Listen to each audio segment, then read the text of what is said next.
One word that describes me as an artist is kick-ass. I would say my music is for the loners, the drunks, the people like me, I guess. I was at a bar, got a beer before I got onto the stage, and this dude was just like, he stopped me in my tracks before I went out and just told me how a song that I made a couple years ago saved his life. Yo, what up? It's Chris56, and I make Yallternative music. First and foremost, I want to give a big shout out to Rap Synapse and the Coastal Bend Community Foundation for making the Golden Mic possible and investing in local musicians. I'm from Corpus Christi, Texas, and music, like growing up, my dad would always play a lot of 80s music, and my mom was just continuously playing George Strait and Toby Keith and artists like that. The moment I realized music was more than a hobby, I was actually performing at the House of Rock, opening up for this rap group, and I remember jumping in the crowd and everything just became slow motion, and I was like, oh, I gotta do this for the rest of my life. It was like a fever dream almost. I've been making music seriously for about, I'm gonna say 15 years. What has always kept me going has just been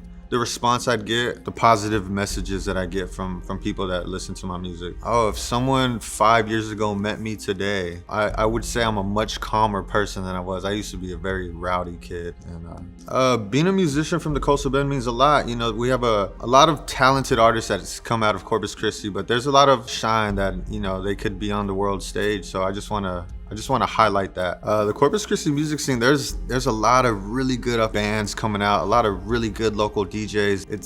It's a vibe, I love it. What do I think people outside the city don't realize about the talent here? I think just because Corpus is so small and there's not really an industry here for music, it's overlooked, but I think we could keep up with the rest, you know? El Dusty's he's one of a kind. He's the guy. Everyone knows who El Dusty is, man. There's this band called Identity Crisis that's kind of popped up out of nowhere, and I love their music. There's so many talented artists, and the list goes on and on. I would describe Chris56, Yallternative, as it's like Southern rock meets hip hop, but it's like a pop rock infusion mixed with this Southern aesthetic, very real, very emotional, but also, you know, we have fun with it. I'm like emo at heart. I always try to have people dancing, so, you know, there's a lot of different moods with it. Some of my biggest artistic influences, I just get inspired by being alive, just the world. There's not many artists people say I sound similar to, but they always tell me I look like Peso Pluma or Morgan Wallen. I think what makes me unique is I'm just telling my own story. I just put my heart into what I have to say, and I mean, you know, we're all individuals and we all have our own stories to tell. So I would say my music is for the loners, the drunks, the people like me, I guess. When someone listens to my music, I hope they feel love. I put a lot of love and like soul into the things that I do. So the way that I feel, the way that I perform, I hope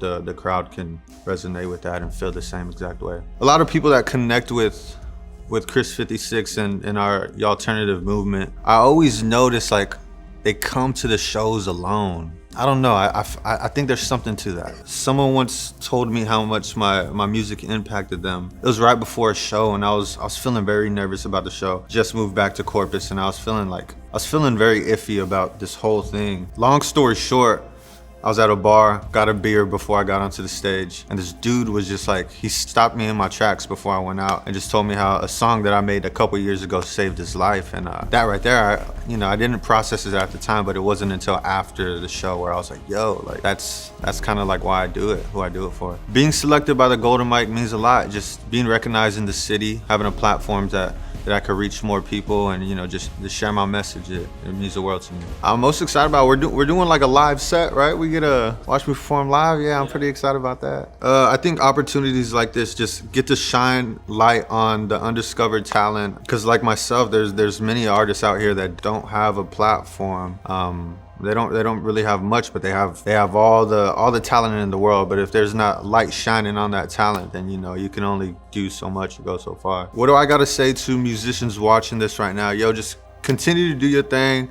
Follow your dreams. I promise you, things like this, or performing at a local pub or like at a coffee shop or whatever you're doing, just do it. Put your all into it, and I promise you it's gonna work out. One of my favorite songs out right now, it gotta be the song called Highway. I think the older that I get, I prefer being in the studio. I like to be in the studio. for sure. I am mostly creative at night. I would stay up at 4 o'clock in the morning starting the song. But like I said, the older I get, you know, I gotta cut back a little bit. I like waking up in the morning, writing a song, walk on the beach type of vibe. A dream collaboration of mine would probably be Kanye West. I would like for him to like produce something along the lines of what I do. One word that describes my sound: kick ass. One word that describes me as an artist is kick ass. When people hear my name a year from now, that guy never bought his own cigarettes. He'd always take them from me. When someone first discovers my music, I want them to remember, we're all in this together, baby. You know, I'm just like you. I'm no different from the guy on the corner to, you know, the billionaire shooting rockets in the sky, man. We all in this together.